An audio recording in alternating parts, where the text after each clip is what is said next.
Muy buenas tardes a todos, bienvenidos a este diálogo y encuentro de ética psicológica. Hoy nos acompaña Milton Eduardo Bermúdez, psicólogo, profesor de la Universidad Javeriana de Bogotá y es miembro de investigación en psicología del desarrollo. Y Blanca Patricia es también psicóloga, colega y miembro de historia académica de ética psicológica. Les agradecemos a los dos presencia en este espacio y vamos a hablar hoy sobre el proyecto de ley contra el castigo físico y los tratos humillantes hacia los niños. Vamos a dar la palabra entonces a Milton para que nos cuente acerca de este proyecto y de las investigaciones y conocimientos que tiene acerca del tema. Gracias, Milton. Muy buenas tardes para todos. Muchísimas gracias por la invitación, Astrid, y al equipo de ética psicológica. Muy placentero acompañarlos el día de hoy. Este tema probablemente pues es muy importante. Bueno, quisiera, digamos, expresar algunas ideas iniciales respecto a lo que es este proyecto de ley que ya, como de pronto ustedes se enteraron, hizo curso, en el primer debate hizo curso en la Cámara de Representantes, digamos, logró pues, pasar este primer trámite. Este es un proyecto que ha sido liderado desde la Alianza para la Niñez, que es un grupo de organizaciones no gubernamentales que convocan diversos sectores, al cual también nos hemos unido desde la academia a algunas instituciones universitarias. De la misma manera, algunos investigadores independientes, profesionales que tienen que ver directamente con el tema de la niñez, la infancia y la adolescencia, y que, digamos, de manera preocupante lo que es la situación actual respecto a lo que es el uso del castigo corporal como una forma de crianza.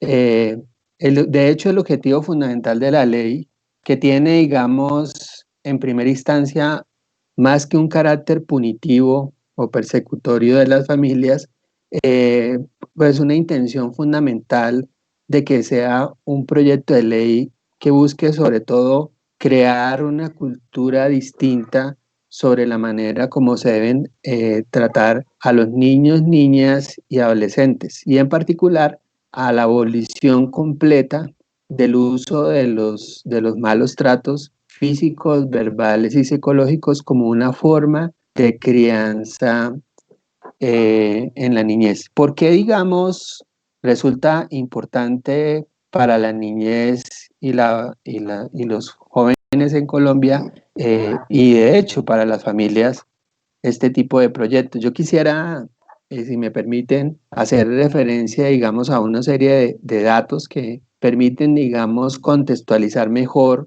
el asunto de manera más clara, ¿sí? Y quisiera partir, digamos, tomando como referente algunos resultados de la Encuesta Nacional de Demografía y Salud que se hizo en el año 2015, que es desarrollada por Profamilia y por un consorcio. Tiene, digamos, la dificultad pues, de que quienes contestan, digamos, fundamentalmente las preguntas de la encuesta, pues, son mujeres que asisten a controles médicos, pero de todos modos, a falta, digamos, de que se tenga, digamos, una información estadística mucho más pertinente, nos ayuda, digamos, a comprender un poco el fenómeno. Como les decía, en el 2015 salió la última versión y en el reporte que hay se dice que el 85% de los encuestados de los hogares aceptan que hay algún tipo de castigo físico y humillante en su casa, ¿sí? Pues ese es un dato, digamos, que de entrada pues resulta escalofriante, sobre todo porque se ha hecho natural dentro de las formas de crianza, de trato en general a todos los niños, niñas y adolescentes, el uso del castigo físico, los tratos crueles, los tratos humillantes o degradantes, ¿sí? Con la justificación de que son buenas prácticas de disciplina y crianza, ¿sí? Más o menos como lo han aportado, digamos, investigadores de la importancia como Jorge Cuartas, alrededor de 7.000 niños, niñas y adolescentes entre los 0 y los 16 años de varias regiones del país perciben, digamos, y han tenido experiencias de castigo físico con efectos importantes sobre su propio desarrollo cognitivo y socioemocional, ¿sí? Si tenemos una mirada más internacional, ¿sí?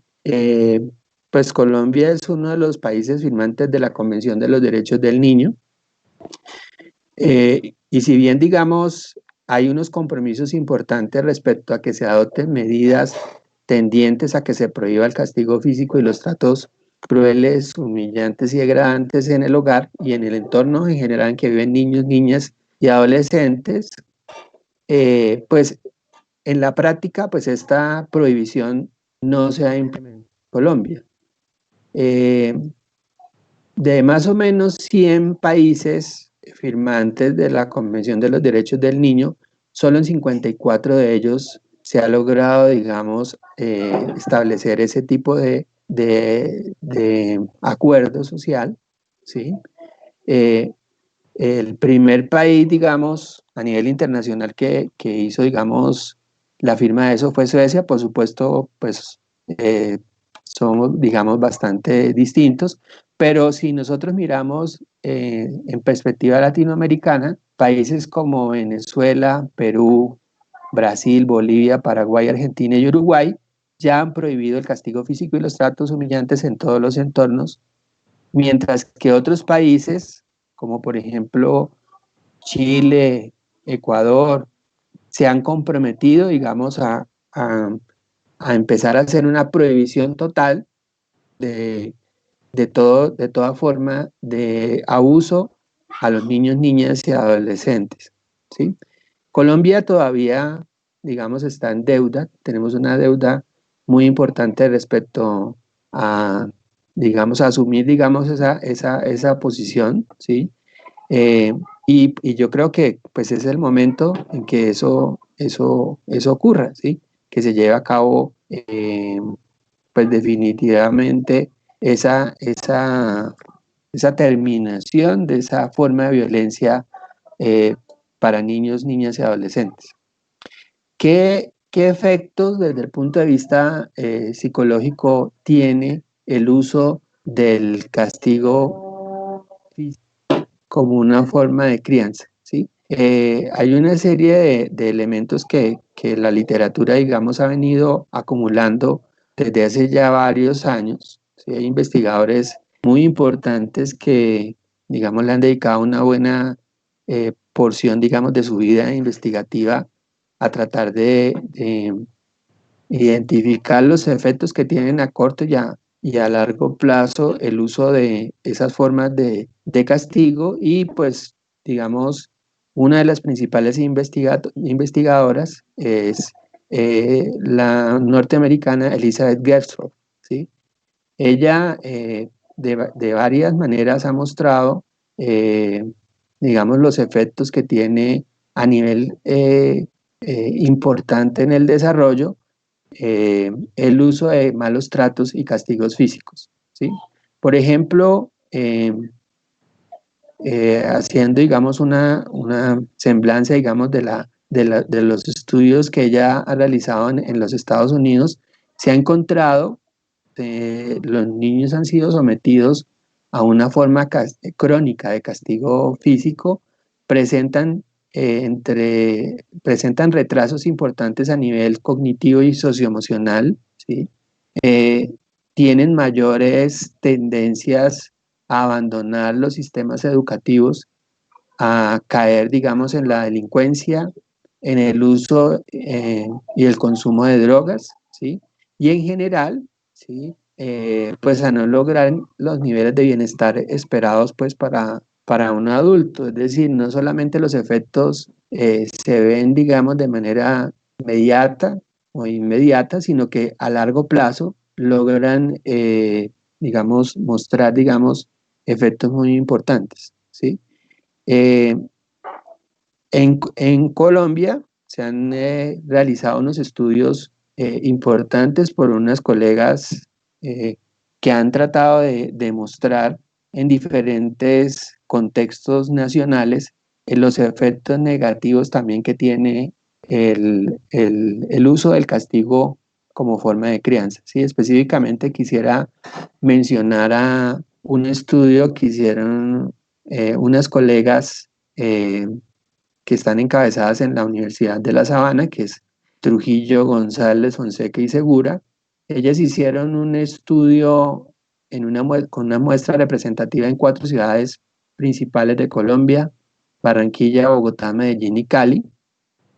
Eh, Trabajaron con el reporte de 853 familias, digamos, constituidas algunos por padres y madres y otros solo por madres cabezas de familias, y muestran que infortunadamente la tasa de prevalencia del uso del castigo corporal en Colombia está cerca del 77%, y que el inicio de la utilización del castigo se da más o menos alrededor del primer año de vida, ¿sí?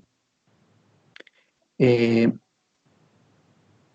la prevalencia del maltrato, en lugar de decrementar de manera preocupante, aumenta hacia los 4 años, ¿sí?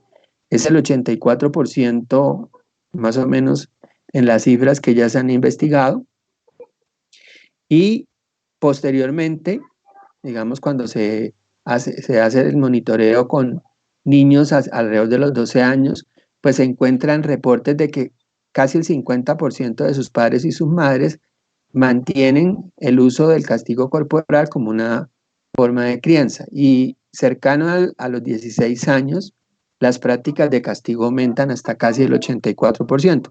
Como se puede percibir, entonces, pues no es un asunto menor. O sea, eh, tengo entendido, digamos, que algunas personas de diferentes sectores pues han expresado, digamos, respecto a la promulgación de la ley, una posición que dice que pues finalmente pues no es tanto pues el uso del castigo, ¿sí? Como les digo, no tenemos unos datos censales exactos porque infortunadamente pues los sistemas de información aquí en Colombia son escasos, pero pues este importante estudio de estas colegas pues muestra que, como les decía, a medida que aumenta la edad de los niños, niñas y adolescentes, también aumentan las prácticas de castigo, ¿sí? Por lo tanto, digamos, eh, creo yo que, digamos, estamos, como les decía, en mora, en deuda muy importante con nuestros niños, niñas y adolescentes, de que se tenga una ley que permita el desarrollo de una nueva forma de relacionamiento en las familias, que permita, digamos, que tanto padres como madres e hijos pues se relacionen de manera distinta y que no esté mediada, digamos, las prácticas de crianza con el castigo corporal. Muchas gracias. Muchas gracias, Milton. Muchas gracias, Milton. Vamos entonces a darle la palabra a Patricia Ballesteros, que nos va a hablar desde la perspectiva de la ética del cuidado. ¿Cuál es la mirada en este momento desde esa perspectiva? Blanca Patricia, ¿te escuchamos? Por favor, abre el micrófono.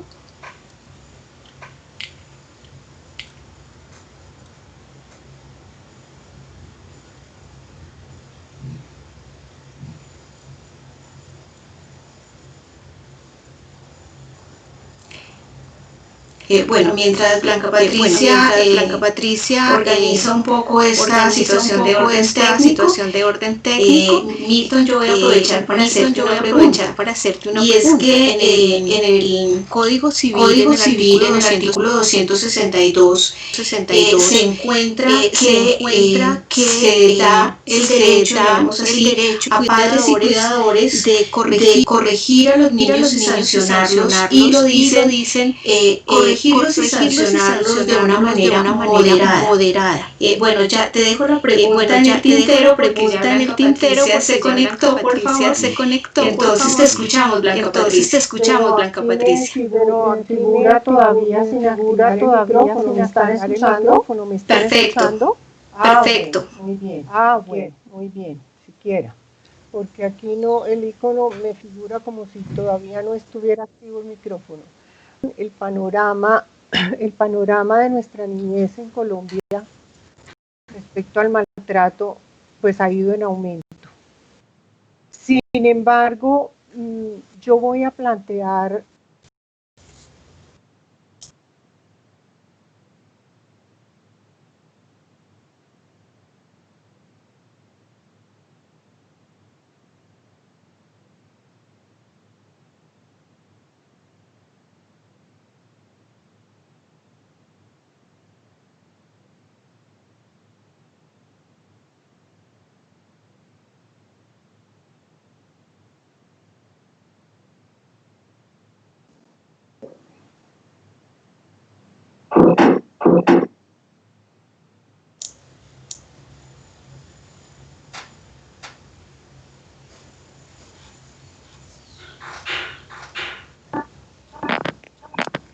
Si quieren yo aprovecho. Perfecto, me parece. Para esos, porque esos silencios son como un poco incómodos en un webinar. Sí. Bien, entonces, sí, tu pregunta, Astrid, muchísimas gracias. Es muy, digamos, una de las justificaciones que, digamos, muchas veces se tiene respecto al uso del castigo como forma de crianza. O sea, queremos ser muy precisos, es que estamos hablando del castigo corporal, o sea, que se refiere, digamos, a cualquier uso de fuerza, no necesariamente fuerza desmedida, como una forma de corrección y de disciplina, ¿de acuerdo? Si bien, precisamente, un poco lo que se quiere es ajustar ese artículo que vos mencionaste del Código Civil, precisamente, sí, porque de manera errónea ese artículo parte de un supuesto equivocado, y es que los hijos finalmente son propiedad de los padres, ¿sí? Entonces, como son mi propiedad, entonces, así como cuando yo tengo un cachorrito que yo compro, digamos, en una veterinaria, entonces para enseñarle a hacer pipí y popó, entonces puedo perfectamente coger un rollo de periódico de la edición dominical del Tiempo, que es bastante gruesa además, y le puedo dar en la trompita, porque a la larga eso, digamos, viene haciendo positivo. Ya se está conectando Blanca, pero sí, termino rápidamente la idea. El tema es que no es claro el límite de aquello que se considera moderado a severo, ¿sí? Moderado era un pellizco que mi mamá me daba, un torcido, como se llamaba en mi generación, ¿sí? Pero que igual dejaba una marca muy importante, o sea, pero perfectamente moderado puede ser para una familia una bofetada, o un correazo, o la famosa chancleta voladora, ¿sí? ¿Sí? Entonces el problema es ese, que no es claro el límite de aquello que desde el punto de vista del castigo corporal se supone que es y también parte de un supuesto equivocado, y es que finalmente los niños no son personas con toda su dignidad. O sea, yo me imagino, Astrid, que si tu colaboradora, Yana Scofazzi, se equivoca, por tu mente no pasaría darle una pequeña palmada moderada para corregirla. O sea, eso no estaría dentro de las posibilidades de cosas. Como si podría pensar un papá que puede ser correcto. Ahora sí le doy la palabra, a Blanca. ¿Qué pasó con esta canción? Parece que fue por alguna razón. Quisiera saber hasta dónde usaron o si no usaron nada. Por favor, Blanca Patricia, te estábamos hablando y no te escuchamos. Entonces creo que puedes iniciar el comienzo de tu presentación sobre el tema de la ética, el proyecto de ley del cual estamos hablando. estaba diciendo que yo estoy muy de que si efectivamente la ley, el código de infancia, la ley 10 del 2006 estuviera garantizado el cumplimiento de esta ley. Estoy segura que estos niños infantiles, de todos los demás problemas que aquejan a nuestra niñez y adolescencia, efectivamente sí se hubieran disminuido, porque es que el problema nuestro es el incumplimiento de todos los marcos normales. Y un poco la pregunta entonces, parafraseando a Jean Claudio Todorov, es cómo puede una sociedad, y en este caso nosotros como sociedad colombiana, asegurar que una nueva ley efectivamente logre promover cambios en prácticas culturales.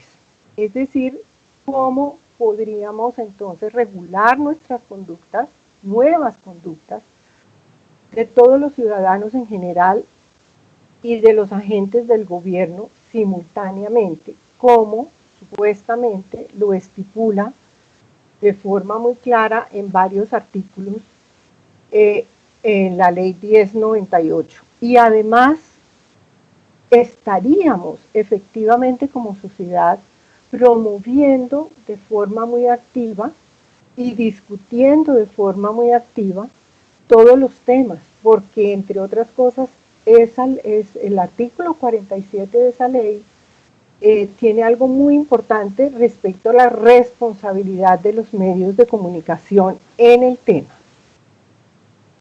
Entonces, uno de los propósitos de la nueva ley es efectivamente cambiar, modificar esas prácticas de crianza, esas prácticas que están relacionadas con el cuidado y la protección de los derechos de los niños.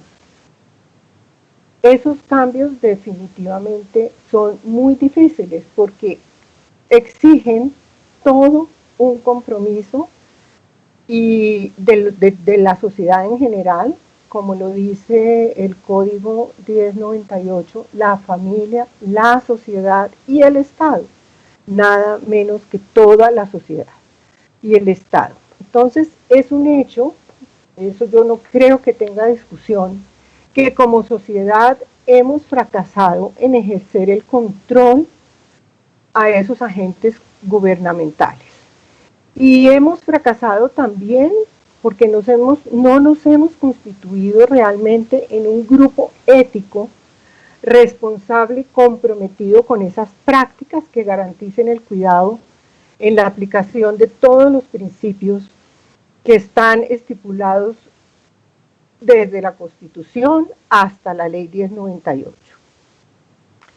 Entonces creo que en ese sentido, como sociedad, nos tenemos que hacer un cuestionamiento muy importante. La ley hace énfasis en la formulación de política pública y los receptores de la política, pues nuevamente son familia, instituciones de formación, es decir, todo el sistema académico, los medios de comunicación y la comunidad en general. ¿Esto qué implica? Esto implica que debemos promover un papel activo de todos aquellos que efectivamente se convierten en agentes de acción política.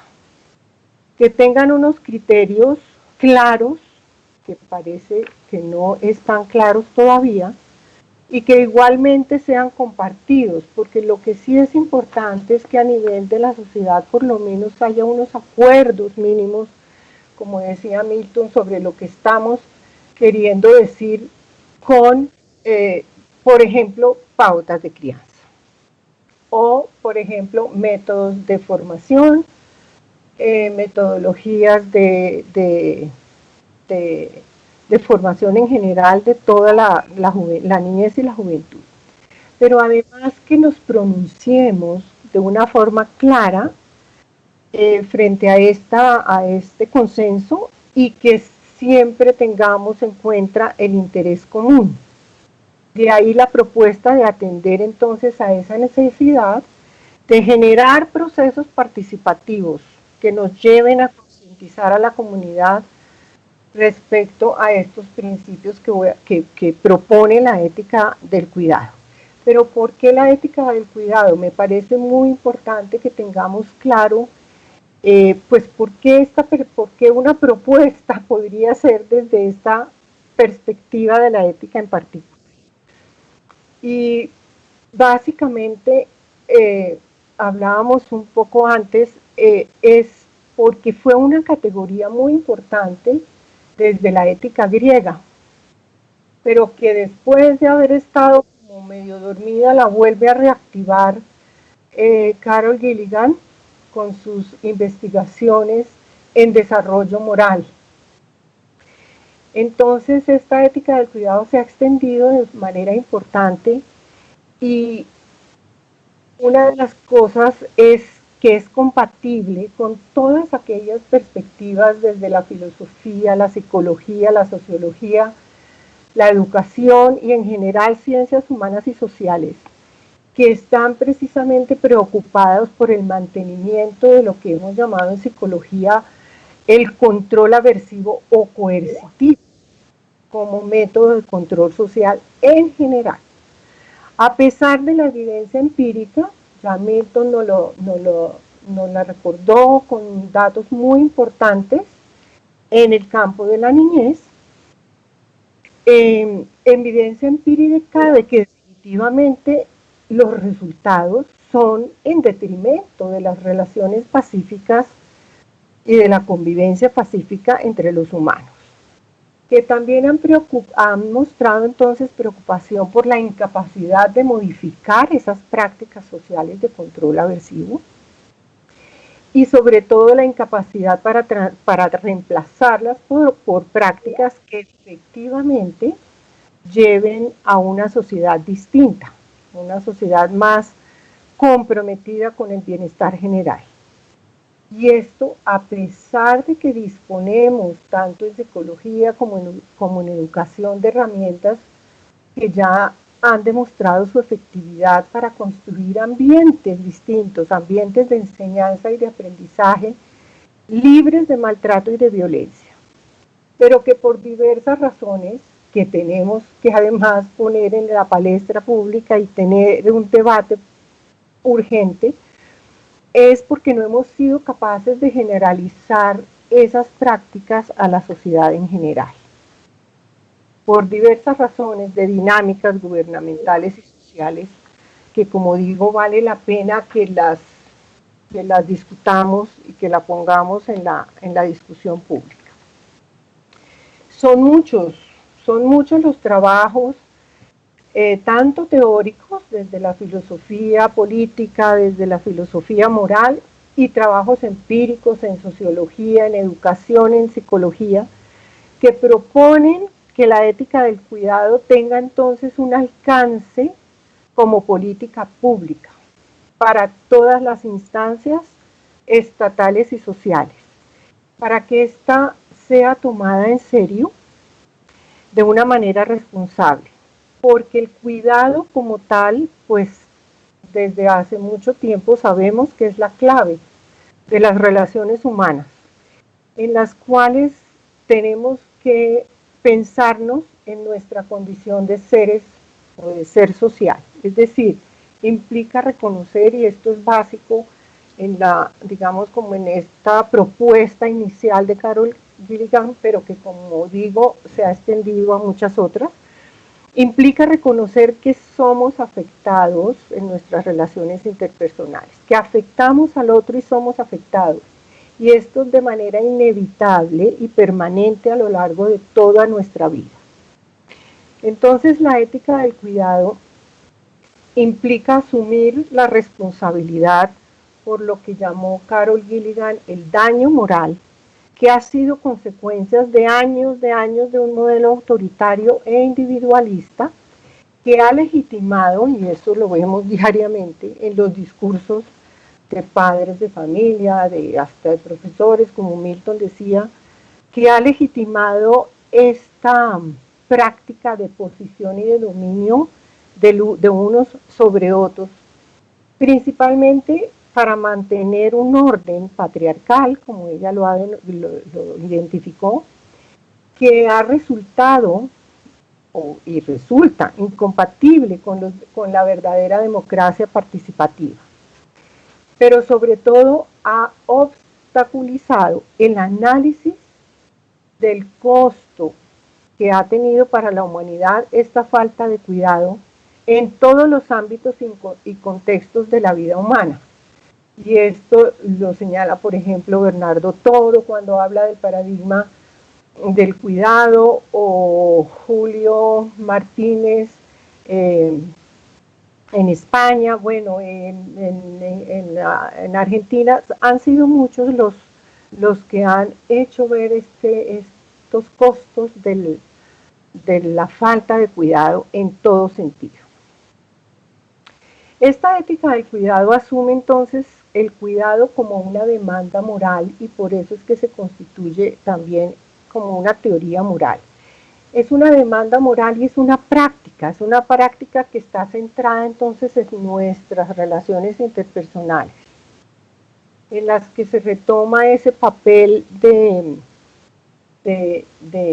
permanente afectación, como decíamos antes, y retoma unos valores importantes en las relaciones, como son el valor de la verdad, de la confianza, la sinceridad y la integridad.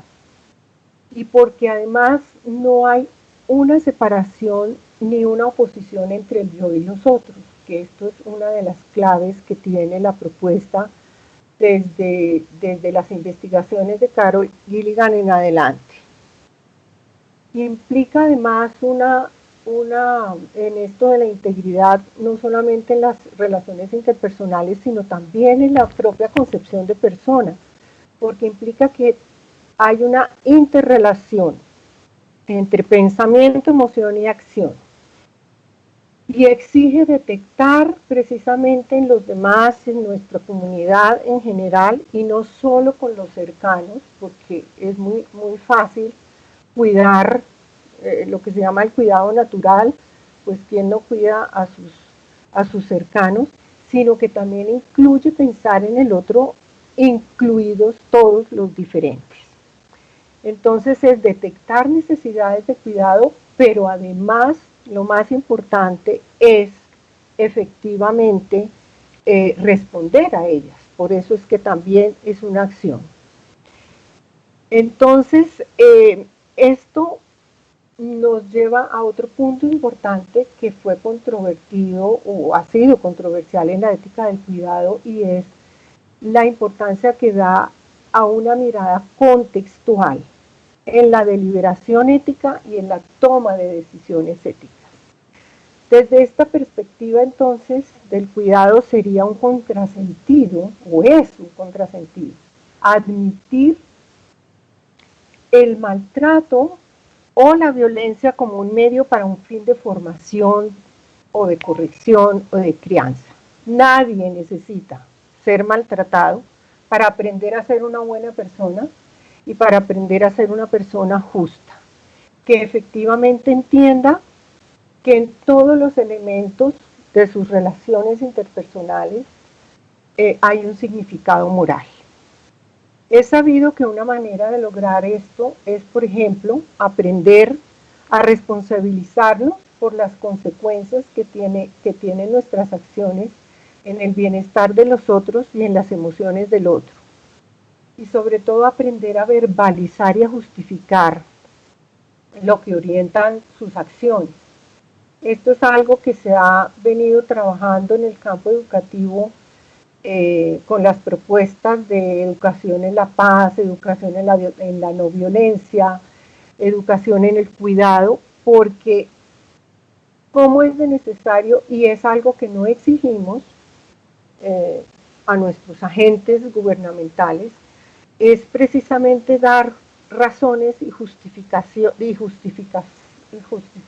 de sus acciones en términos de la implicación ética que tienen. Si nosotros pudiéramos instaurar ese lenguaje y estuviéramos dispuestos a preguntar mucho más por las justificaciones en su dimensión ética, yo creo que la situación sería diferente.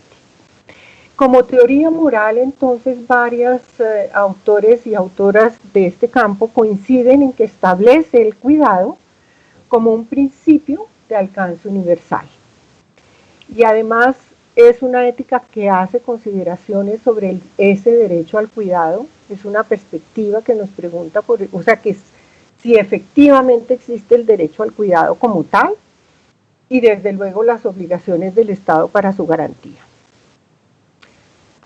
Apela entonces esta ética de la moral a la transformación de la sociedad, de la política, de las leyes, y pues a toda la actividad, incluida la económica. Gilligan propone esta ética como una ética de resistencia a la injusticia y al autosilenciamiento, como una ética humana integral a la práctica de la democracia y el funcionamiento de una sociedad global. Entonces, en ese sentido, como digo, pues es compatible con muchas otras propuestas que se han hecho de la no violencia, de la paz, etc. Algunas autoras, pero específicamente Selma Sevenhuisen, propone el concepto del cuidado atado a la ciudadanía cuidadora, de forma que tiene implicaciones prácticas, pero también políticas importantes en este caso. Se trata entonces, o la propuesta sería empezar a facilitar y a promover todos esos espacios en la sociedad para que las prácticas efectivamente se empiecen a ver desde esta perspectiva del cuidado, porque extiende estas prácticas del cuidado también a los sistemas, al sistema sociopolítico, jurídico y judicial. Es decir, las leyes tendrían entonces que ser adecuadas para garantizar de forma efectiva todo ese campo de protección y de cuidado a la niñez en este caso específico. Pero además implicaría también prácticas de cuidado concretas para abordar los problemas de aquellos con dificultades para adoptar esas prácticas de cuidado. Entonces, pues la pregunta es, ¿quiénes son esos grupos? Obviamente, como decía Milton, pues hay unas historias de maltrato que se van repitiendo. Entonces, esas dificultades para adoptar prácticas de cuidado, pues obedecen en muchos casos a una historia de maltrato, pero además a una historia de creencias sociales y religiosas, que han sido también muy estudiadas en la psicología. Por ejemplo, el contextualismo funcional con el concepto de conducta gobernada por reglas, pues nos aclara muy bien y nos explica muy bien cómo todas estas reglas tan anquilosadas y tan rígidas lo que están es relacionadas con la inflexibilidad psicológica, y es lo que hace tan difícil el cambio. Se requiere entonces un compromiso muy grande y serio para exigir al Estado medidas de articulación y coordinación. El último COMPES de salud mental precisamente reconoce uno de los problemas, es eso, ¿no? Existen las leyes, pero ¿qué pasa? Que hay una serie todo se diluye y no hay coordinación intersectorial para que las distintas estructuras, organizaciones e instituciones asuman las responsabilidades en el cumplimiento, o sea, en ese marco normativo. El sistema laboral, por ejemplo, tendría que cambiar muchas prácticas. y tendría que estar contribuyendo de manera importante. Por ejemplo, abandonando la práctica de descontar del salario a los trabajadores cuando son requeridos para las reuniones escolares. Las iglesias que aprueban o incluso promueven el castigo físico habrían de aceptar estar dispuestas a dialogar al respecto, a la luz de lo que verdaderamente desean para sus fieles y para sus hijos y sus hijas, aclarando las ideas y los valores que sustentan esas prácticas. Y desde luego, como ya había dicho, los medios de comunicación. En la ley 1098 le dan una responsabilidad importante y tendrían que contribuir entonces a la divulgación de estas prácticas de cuidado, a los principios que las sustentan y continuar el debate público sobre todas las prácticas. Hoy están dedicados a la ñeñepolítica y a otros temas, pero esta ley, por ejemplo, no ha sido ni siquiera mencionada por los medios de comunicación de una manera importante. Y la ley es muy clara, la 1098 es muy clara respecto de la responsabilidad de los medios. Y desde luego en el ambiente escolar, con mayor razón. Incluso esta ley tiene un artículo especial donde menciona la responsabilidad ética fundamental, la llaman, de los medios del ambiente escolar. Y nuestra ley de educación también es clara al definir lo que es la comunidad académica, pues los padres de familia, la comunidad, conforma lo que es la comunidad académica. En la Secretaría de Educación del Distrito hay un libro del 2007 que precisamente se llama Ética del Cuidado para una Educación sin Indiferencia, donde hacen ver cómo el rol principal de la escuela es el cuidado, pero que cómo la dificultad ha sido que por muchos años la función disciplinaria fue arraigándose de manera mucho más fuerte que la función de cuidado, que es la principal. Entonces hay muchos trabajos, muchas propuestas importantes que yo creo que si como sociedad empezamos a hacer esas exigencias, podríamos lograr un debate muy enriquecedor al respecto. Muchísimas gracias.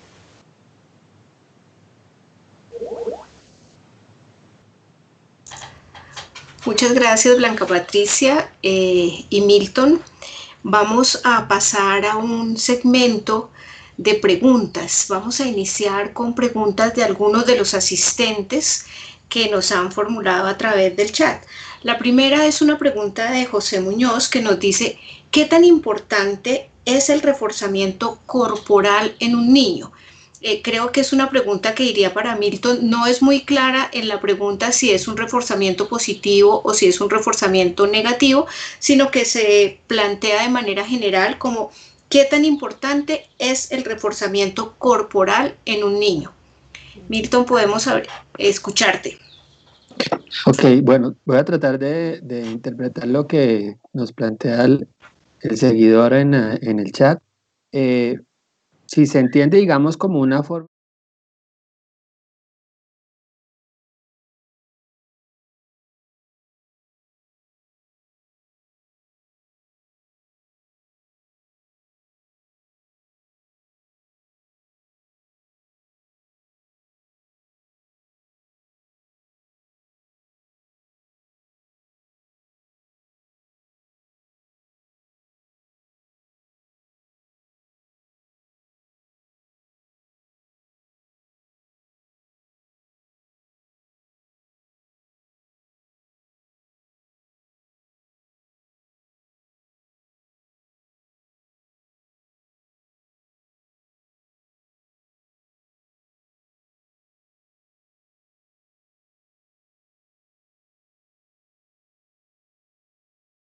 sí es muy importante.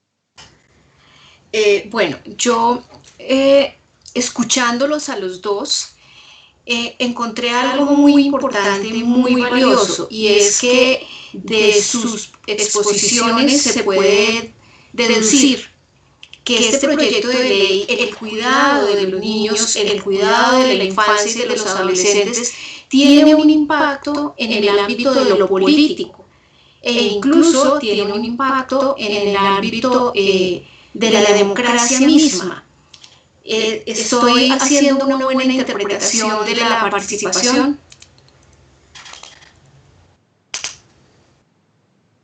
No sé si Blanca quiere participar o... Sí. Sí, me parece importante esto que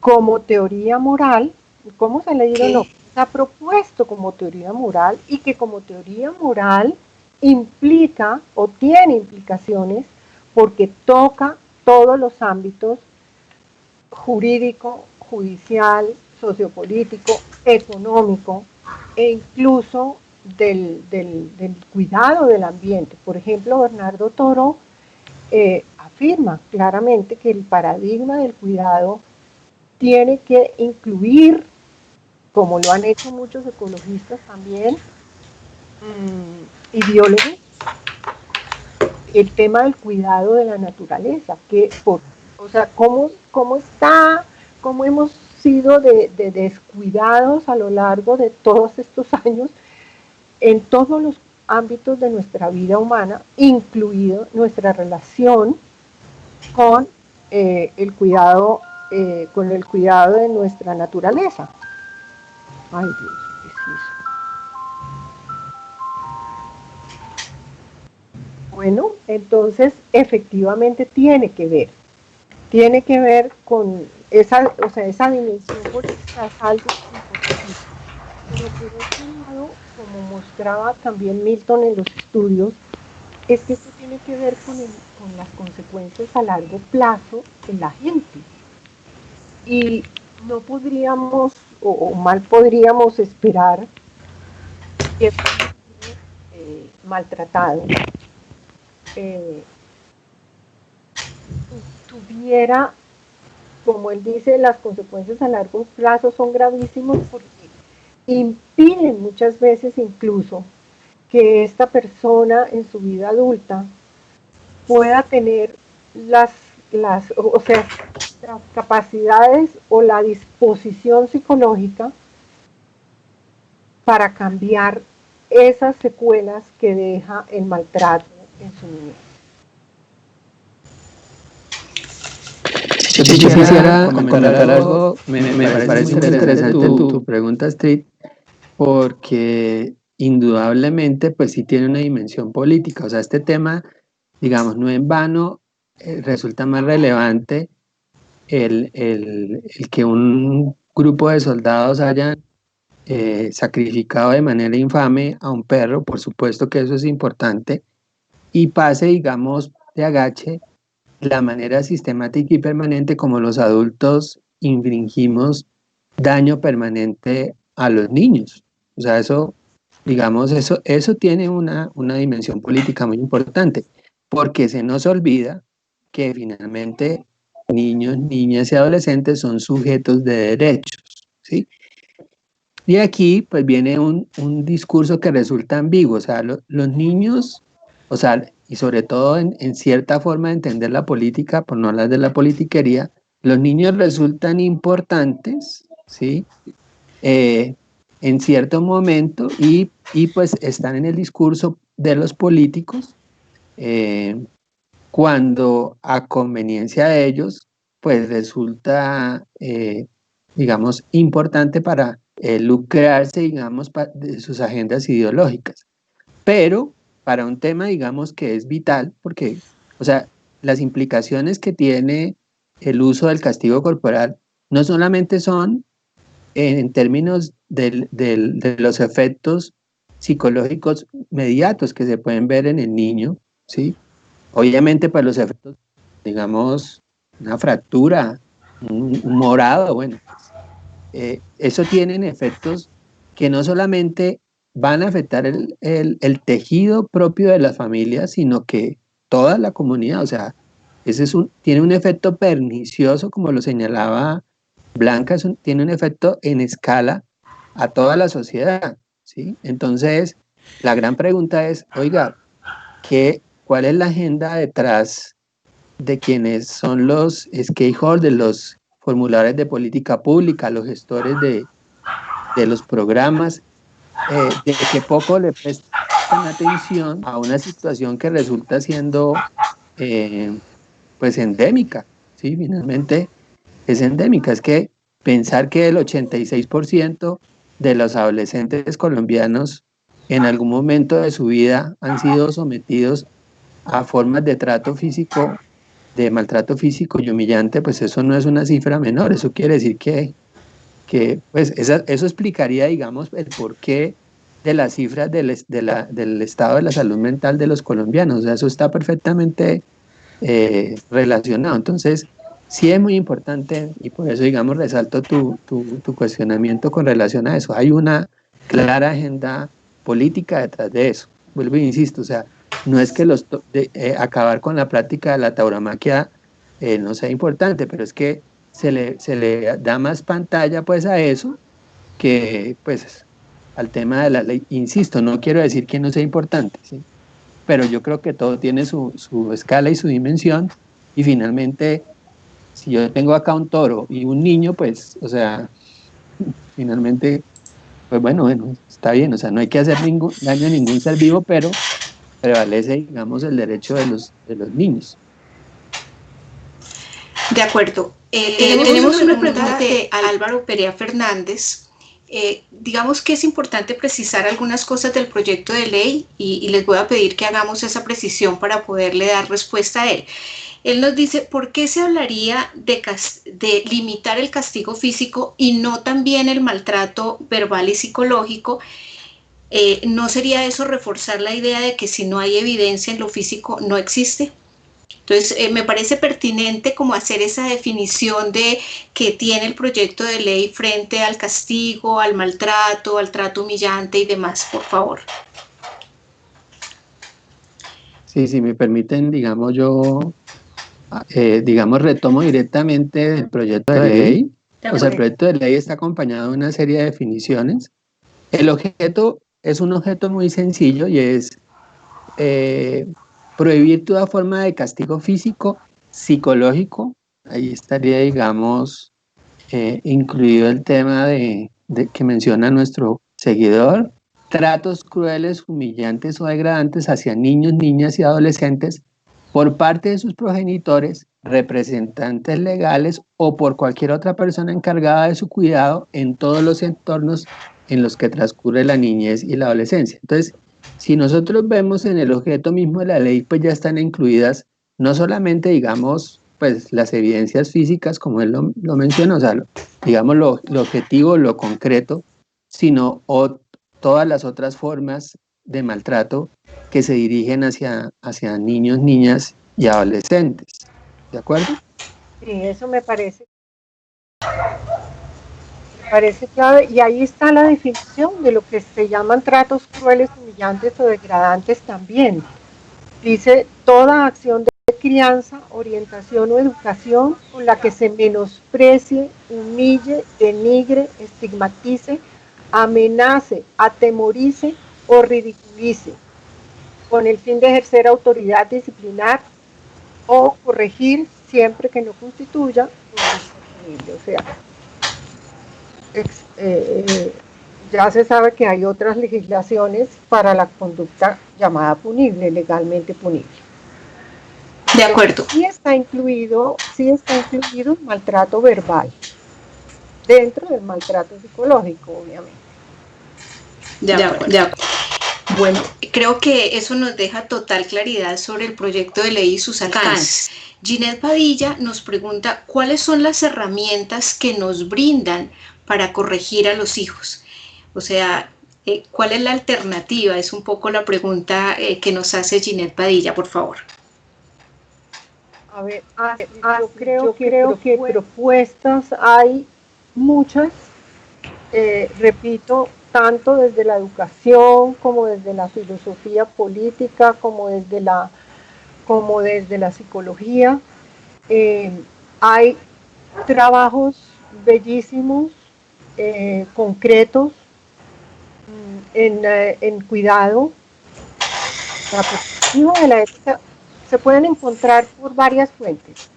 Desde la perspectiva de la ética del cuidado, de la perspectiva de educación para la paz, todo lo que se han llamado programas de ciudadanía, programas de conducta prosocial, educar con amor, o sea, hay miles, bueno, no sé si miles, pero sí por lo menos cientos de propuestas que se han hecho en estos temas. Entonces, alternativas hay numerosas. La misma ley o los datos que justifican la ley,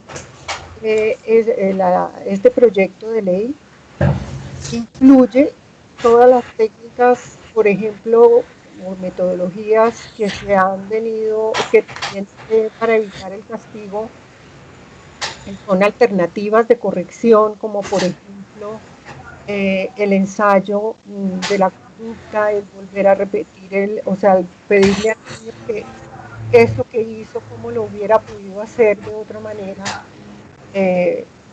etcétera, lo que se llama el ensayo conductual o la repetición de la conducta, el tiempo fuera, es decir, aislar un rato al niño para que tenga un tiempo de reflexión. Mejor dicho, hay toda la cantidad de propuestas que uno quiera, de alternativas de corrección que no recurren ni al maltrato físico ni psicológico. De acuerdo. Milton, ¿quisieras agregar algo al tema? Te veo con ganas de hablar. Gracias. Sí, no, para complementar, estoy completamente de acuerdo con lo que comenta Blanca Patricia. Yo creo que, digamos, de manera muy reciente, pues han ido apareciendo unos programas que cuentan con suficiente evidencia, porque pues obviamente también hay que tener mucho cuidado con respecto a eso. O sea, uno puede encontrar cosas desde, bueno, darle el lengüetazo de un sapo para que el niño se calme o, bueno, cosas así. Entonces, recomiendo particularmente porque cuentan, digamos, con una sólida evidencia los programas de parentalidad positiva, o sea, que han tenido, en Estados Unidos se conoce como los programas Triple P, pero pues que han tenido cualquier cantidad de adaptaciones a diferentes contextos.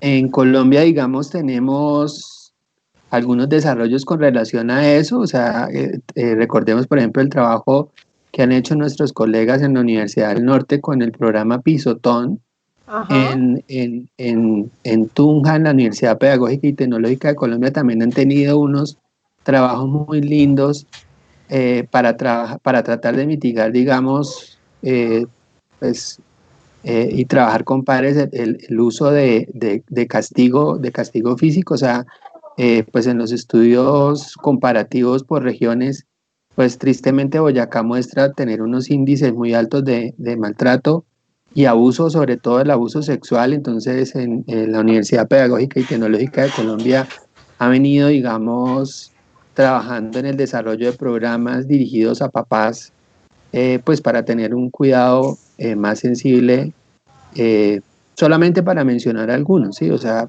pero sí, o sea, yo creo que una manera, con relación a lo que pregunta nuestra seguidora por el chat, pues googlear un poquito y colocar programas de parentalidad positiva y ahí indudablemente va a salir una información muy valiosa con recomendaciones, como mencionaba Blanca Patricia, pues muy concretas, pues que no implican, digamos, ir al Tíbet pues para aprender a manejar, digamos, a los niños. De acuerdo. Alfredo Enrique Castro nos hace la siguiente pregunta. ¿Cuál es el aspecto pedagógico del proyecto? ¿Qué elementos del abordaje sobre esos esquemas mentales tiene el proyecto? En Colombia existe una cultura punitiva por encima de lo preventivo. ¿Qué herramientas tiene el proyecto que permitan operativizar la promoción del buen trato? Milton, ¿quisieras empezar y luego continuamos con Blanca Patricia, por favor? Sí, sí, pues muchísimas gracias por esa pregunta a nuestro seguidor. porque yo comenzaba mi intervención precisamente señalando que uno de los intereses fundamentales de la promulgación de la ley es precisamente el carácter pedagógico que se quiere tener. O sea, precisamente en los debates que se hizo en el recinto del Congreso, una de las preocupaciones que más llegaban de asociaciones de padres, sea eso lo que sea, era precisamente eso. Ah, bueno, y ahora entonces nos van a quitar a los niños y un poco, digamos, ha habido un trabajo muy importante de la Alianza para la Niñez para, digamos, hacer difusión de que ese no es el propósito de la ley. O sea, el propósito de la ley no es, ah, no, entonces si yo le doy un pellizco a mi hija, entonces ya me la van a quitar y la patria potestad, no. Esa no es la idea. La idea fundamentalmente es generar precisamente esa parte difícil que mencionaba Blanca Patricia, y es un cambio cultural que definitivamente pues eso es muy complicado, pero pues que hay que iniciarlo, ¿sí? Hay que, digamos, yo creo que, insisto, estamos en mora de hacerlo. Es importante, digamos, que pues digamos, con una ley pues se pueden empezar a dirigir estrategias y recursos dirigidos precisamente a que, digamos, quienes estamos directamente involucrados con el tema de la crianza, pues encontremos alternativas satisfactorias para hacer la corrección debida de los comportamientos de los niños, niñas y adolescentes. O sea, no se trata, no, entonces ahora no vamos a dejar, pues digamos, a los niños, niñas y adolescentes que vayan por el mundo pues así, porque pues no se trata de eso. O sea, crianza, si uno mira la etimología del término, es dar forma, ¿no? Entonces, precisamente lo que se busca es tratar de dar forma, pero valga la redundancia, de una buena forma. Perfecto, gracias. Blanca Patricia, te escuchamos. Precisamente en la ley, en el artículo 4, dice que en los 12 meses siguientes, a partir de la sanción de la ley, el Instituto de Bienestar, el Sistema Nacional de Bienestar, de Bienestar Familiar, tiene que estar diseñando una estrategia nacional pedagógica de transformación cultural que incluya, entre otros, leo textual, acciones pedagógicas de sensibilización, formación, prevención y acompañamiento y participación corresponsable de familia, sociedad y Estado. Y es aquí donde vuelvo, insisto, en lo que decía al principio, es la pregunta por la cual, o sea, la pregunta del millón es cómo vamos a hacer como sociedad para que efectivamente esto no vuelva a quedar como queda la de 1098 con todos sus articulados sin cumplir los objetivos. Porque el problema, insisto, es ese, es por qué no hemos sido capaces como sociedad de aplicar las leyes que están absolutamente claras respecto a todo lo que tiene que ver con el cuidado y la protección de los derechos de los niños. Esa es la pregunta del millón, es decir, las estrategias existen, ¿cómo las implementamos? ¿Quién se responsabiliza? Deberíamos ser todos. ¿Cómo lo vamos a hacer? Y esa es la labor que tenemos enfrente. Es una labor muy complicada, pero que de alguna u otra manera tendremos que empezar a afrontarla de la mejor manera posible y constituyéndonos como sociedad, como lo propone las perspectivas del cuidado y otras perspectivas, como un grupo ético. La sociedad como grupo ético, yo creo que eso es un concepto maravilloso que nos puede ayudar en muchos sentidos.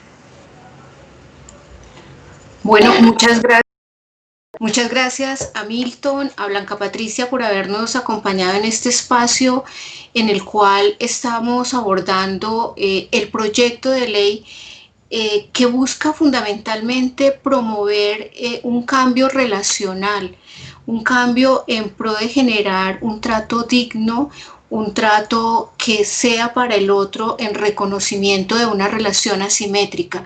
Las relaciones que tenemos con nuestros niños, niñas y adolescentes son de carácter asimétrico y realmente el papel de una sociedad y el papel de nosotros los adultos dentro de ella es brindar cuidado y protección a los niños, algo que nos muestran claramente los estudios que no estamos logrando.